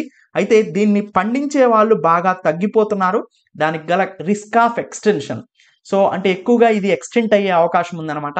అంటే ఈ వెరైటీని పండించే వాళ్ళు బాగా తగ్గిపోతున్నారు. దానికి గల కారణం ఏంటంటే డిసీజెస్ ఎక్కువగా వస్తున్నాయండి. ఈ ముష్క్ బుడ్జీ అనే దానికి, ఈ ముష్క్ బుడ్జీ అనే దానికి ఎక్కువగా డిసీజులు వస్తున్నాయి అన్నమాట. సో బ్లాస్ట్ డిసీజ్ అంటారు. అంటే ఇక్కడ చూడండి, ఇట్లా గ్రీన్గా ఉన్నదల్లా yellowish-గా మారిపోతూ ఉంటుంది. సో ఇలాంటి బ్లాస్ట్ డిసీజెస్ వస్తూ ఉంటాయి. 2021-22లో దీనివల్ల బాగా ప్రొడక్షన్ తగ్గిపోయింది జమ్మూ కాశ్మీర్లో. తర్వాత ఈల్డ్ పొటెన్షియల్ కూడా చాలా తక్కువ, దిగుబడి సామర్థ్యం చాలా తక్కువగా ఉంటుంది దీనికి. దాంతోపాటు యూనిఫామ్గా ప్రొడక్షన్ ఉండదండి, నాన్ యూనిఫామ్గా ఉంటుంది అనమాట ప్రొడక్షన్ అనేది. అంటే ఒక్కోసారి ఎక్కువ ఇవ్వచ్చు, ఒకసారి తక్కువ ఇవ్వచ్చు, ఇలాంటి అన్ఈవెన్ సిచ్యువేషన్స్ ఉంటాయి. కాశ్మీర్లో ఇది ఒక ఇండిజీనియస్ వెరైటీగా చెప్పుకోవచ్చు. ఎరోమాటిక్ రైస్కి సంబంధించి. అయితే ఇది వండినప్పుడు చాలా బాగుంటుంది అనమాట. అందుకని ఎక్కువ మంది దీన్ని పండిస్తూ ఉంటారు జమ్మూ అండ్ కాశ్మీర్లో. సో 1970లో కూడా బ్లాస్ట్ డిసీజ్ అంటే ఇగోండి చూడండి ఇట్లా ఎల్లో వచ్చేస్తుంది అనమాట. సో దాదాపుగా ప్రజెంట్ కాశ్మీర్లో అనతాంగ్ జిల్లాలో ఎక్కువగా దీన్ని పండిస్తున్నారు. అనతాంగ్ జిల్లాలో దీన్ని జమ్మూ కాశ్మీర్లో ఎక్కువగా పండిస్తున్నారు. ప్రజెంట్ 2000 ఫార్మర్స్ దీన్ని పండిస్తున్నారు. సో వచ్చే ఇయర్స్లో అప్రాక్సిమేట్గా 5000 హెక్టార్స్లో దీన్ని కల్టివేట్ చేయడానికి అవకాశం ఉందన్నమాట. సో ఇది Mushk Budji rice variety. So growing in Jammu and Kashmir, Anantnag district. So present 2000 farmers ఉన్నారండి. 5000 హెక్టార్స్లో నెక్స్ట్ 3 ఇయర్స్లో కల్టివేషన్ ఏరియా అనేది ఉంటుందనేది గమనిస్తున్నారు. సో ఇది ఎకానమీకి సంబంధించినటువంటి మోస్ట్ ఇంపార్టెంట్ టాపిక్ అండి. Next chief minister Pushkar Singh Dhami రీసెంట్గా ఒక పోర్టల్ని లాంచ్ చేశారు. దాన్నే రోజ్గార్ ప్రయాగ్ పోర్టల్ అంటారు. ఈ రోజ్గార్ ప్రయాగ్ పోర్టల్ యొక్క ముఖ్య ఉద్దేశం ఏంటి అంటే ఎంప్లాయ్మెంట్ ఆపర్చునిటీస్ని ఉత్తరాఖండ్లో ఉన్న యువతకి అందించటమే, స్కిల్స్ని ఎంప్లాయ్మెంట్ ఆపర్చునిటీస్ని అందించడమే ఈ పోర్టల్ యొక్క ముఖ్య ఉద్దేశం అనమాట. సో అదే Rozgar Prayag portal launched by Uttarakhand chief minister Pushkar Singh Dhami. So anyway next social issues or సొసైటీకి సంబంధించిన ఇంపార్టెంట్ టాపిక్ అండి ఇది. నెక్స్ట్ టాపిక్ శ్రేష్ఠ స్కీమ్ని రీసెంట్గా minister of social justice and empowerment అంటే సామాజిక న్యాయ మరియు సాధికారిత మంత్రిత్వ శాఖ లాంచ్ చేసింది. ఈ స్కీమ్ ఎవరి కోసం అంటే ముఖ్యంగా ఎస్సీ స్టూడెంట్స్ కోసం. ఎస్సీ స్టూడెంట్స్ని సో హయ్యర్ ఎడ్యుకేషన్లో లేదా హయ్యర్ క్వాలిటీ ఎడ్యుకేషన్ని వాళ్ళకి అందించడానికి దీన్ని లాంచ్ చేయడం జరిగిందనమాట. అంటే ఇది 9th క్లాస్కి 11th క్లాస్కి అడ్మిషన్స్ని ప్రొవైడ్ చేస్తుంది ఈ స్కీమ్. సో దాదాపుగా 3000 సీట్స్ని 9th and 11th క్లాసెస్లో ఫిల్ చేయడానికి ఈ శ్రేష్ఠ స్కీమ్ని తీసుకొచ్చారండి. సో ఈ శ్రేష్ఠ స్కీమ్ యొక్క ఎలిజిబిలిటీ ఏంటి అంటే 8th క్లాస్ పూర్తయిన వాళ్ళు 9th వెళ్ళటానికి అండ్ 10th క్లాస్ పూర్తయిన వాళ్ళు 11th జాయిన్ అవ్వడానికి అడ్మిషన్ ప్రాసెస్ ఇది.